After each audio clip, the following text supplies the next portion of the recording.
Buenas tardes, queridos hermanos. Quiero compartir con ustedes, a petición de Misael y Dulce, mi interpretación de lo que dice el libro de Éxodo en el capítulo 20, cuando nuestro Dios le dio al pueblo de Israel los 10 mandamientos.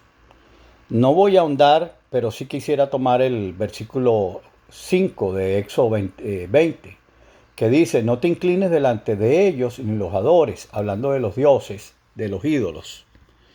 Que me traiciona la laptop. Y también dice: yo soy un Dios celoso. Cuando los padres son malvados y me odian, yo castigo a sus hijos hasta la tercera generación, tercera y cuarta generación. Por el contrario, cuando me aman y cumplen mis mandamientos, les muestro mi amor por 1000 generaciones. De esto ha venido creándose una doctrina que dice que hay pecados ancestrales, es decir, los pecados de los antepasados, y que los pecados de nuestros abuelos, de nuestros padres, esos pecados, nosotros los cargamos. Y casi que insinúan que hay que hacer algo que es como un despojo. Hay que despojarse de los pecados que heredamos de nuestros padres. En el texto que me dieron a leer decía que había que despojarse, por ejemplo, de algunos pecados como el machismo, el matriarcado, el patriarcado, la soberbia. Y bueno, pare usted de contar. Algunos llegan y dicen que heredamos inclusive las enfermedades producto de eso. Nos enfermamos por eso. Y que hay que ir anotando con nombre y apellido cada uno de esos pecados, identificarlos y presentarlos delante de Dios. Mire, en el Antiguo Testamento, los mismos judíos llegaron a malinterpretar ese pasaje bíblico. Y se fue creando un dicho que decía: los padres comieron uvas agrias y los hijos se le destemplaron los dientes. Es decir, les dio dentera. Ese era un dicho popular en el pueblo de Israel. Los padres comieron uvas agrias, pero los hijos son los que heredaron y destemplaron los dientes. Estaba haciendo alusión, o ese dicho hace alusión casualmente a Éxodo 20, versículos 4 y 5. Ellos interpretaban eso y decían: bueno, sí, heredan los problemas de los padres. Yo no sé si ustedes recuerdan, no tengo la cita, pero en el Nuevo Testamento, cuando Jesucristo fue y se le presentó a un hombre ciego, ¿qué le dijeron algunos de los que estaban presentes? Maestro, ¿quién pecó? ¿Él o sus padres? Porque estaban insinuándole a Jesús que él estaba ciego por culpa del pecado de los padres. En ese episodio Jesús le dice: no, ni lo uno ni lo otro, todo lo contrario. Él está ciego y nació ciego para Dios manifestar su misericordia y manifestar su gran poder. Y por supuesto lo sanó. Procedió a darle sanación. Déjenme decirles que en el Antiguo Testamento ya les dije que el pueblo fue agarrando esa idea equivocada de que heredamos los pecados. En Ezequiel capítulo 18, lo pueden buscar, Ezequiel capítulo 18, yo les recomiendo que lean todo el capítulo, porque es una joya. Allí yo le voy a leer, nada más que con leerlo, creo que aclaro el tema. Dice: el Señor, está hablando de Ezequiel y dice: el Señor me dirigió la palabra. Estoy leyendo en la Nueva Versión Internacional. Si leyera en Reina Valera diríamos: Jehová Dios, el Señor, el Padre Celestial, me dirigió la palabra. Fíjense lo que le dice en el versículo 2. ¿A qué viene tanta repetición de este proverbio tan conocido en Israel? Los padres comieron uvas agrias y a los hijos se les destemplaron los dientes. O sea, que ese proverbio llegó a oídos de Dios. Yo, el Señor Omnipotente, juro por mí mismo que jamás se volverá a repetir este proverbio en Israel. La persona que peque morirá. Sepan que todas las vidas me pertenecen, tanto las del Padre como las del Hijo. Pero ¿quién va a morir? Hago un paréntesis aquí. ¿Quién es el que va a morir? ¿Los hijos porque heredaron un pecado del padre? No, dice la persona que peque. Esto implica que el pecado es personal.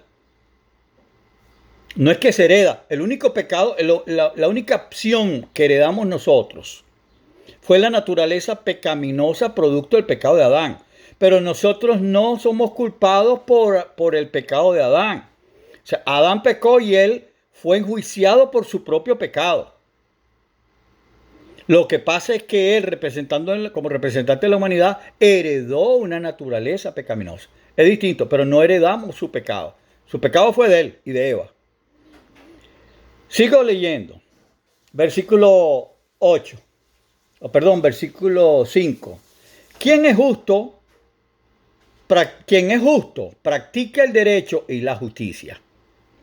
No participa de los banquetes idolátricos en los cerros, ni eleva plegarias a los ídolos de Israel. No honra a la mujer no deshonra a la mujer de su prójimo, ni se une a la mujer en los días de su menstruación. No oprime a nadie, no roba, sino que devuelve la prenda al deudor, da a comer al hambriento y viste al desnudo. No presta dinero con usura ni exige intereses. Se abstiene de hacer el mal y juzga imparcialmente entre los rivales.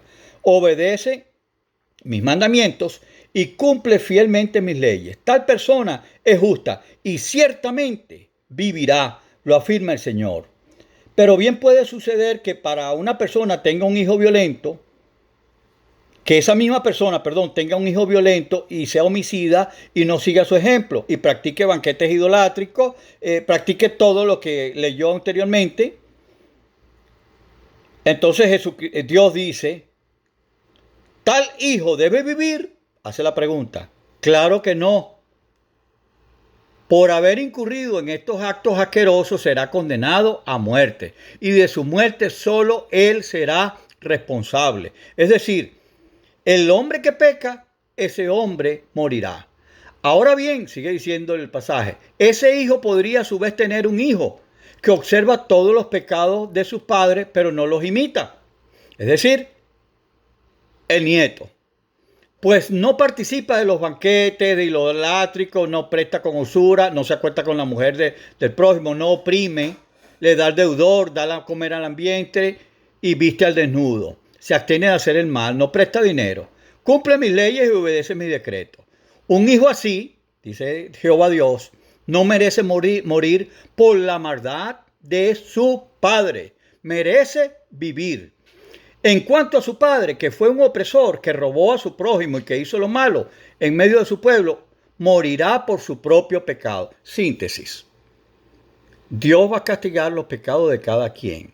Me voy al Nuevo Testamento con una sola cita, primera de Pedro 1, 22 y 23. En el Nuevo Testamento se nos enseña que Jesucristo entregó su vida y derramó su sangre por todos nuestros pecados. Pedro escribe y dice en el capítulo 1 de su primera epístola, en el versículo 21 y 22, por medio de Cristo han llegado a confiar en Dios y han puesto su fe y su esperanza en Dios. Habla de nosotros. Porque Él levantó a Cristo de los muertos, hablamos de Dios, y le dio una gloria inmensa. Al obedecer la verdad, ustedes, habla de nosotros, quedaron limpios de sus pecados. Por eso ahora tienen que amarse los unos a los otros como hermanos, con amor sincero. Ámense profundamente de todo corazón. Yo quería resumir, era diciendo que la sangre de Cristo derramada en la cruz, cuando Él murió por nuestros pecados. Nos limpió de pecados. No de los pecados de mi papá, ni de mi mamá, ni de mis abuelos, de mi propio pecado. Entonces, lo que quiero significar con esto, y con esto concluyo, es la interpretación que tiene ese texto que me dieron a leer, lamentablemente es una interpretación errónea. Y es una mala interpretación porque debí haberles dicho al principio que la Biblia se interpreta a sí misma. No hay un pasaje bíblico que yo pueda agarrar y que se contradiga con otro pasaje bíblico y decir que esa es una doctrina de Dios. Todo lo contrario. Si tenemos duda con un pasaje, tenemos que ver dónde la Biblia hace referencia a ese mismo pasaje y lo explica de una manera concreta. Fue lo que hicimos hoy. Que Dios les bendiga. Abrazos fraternos.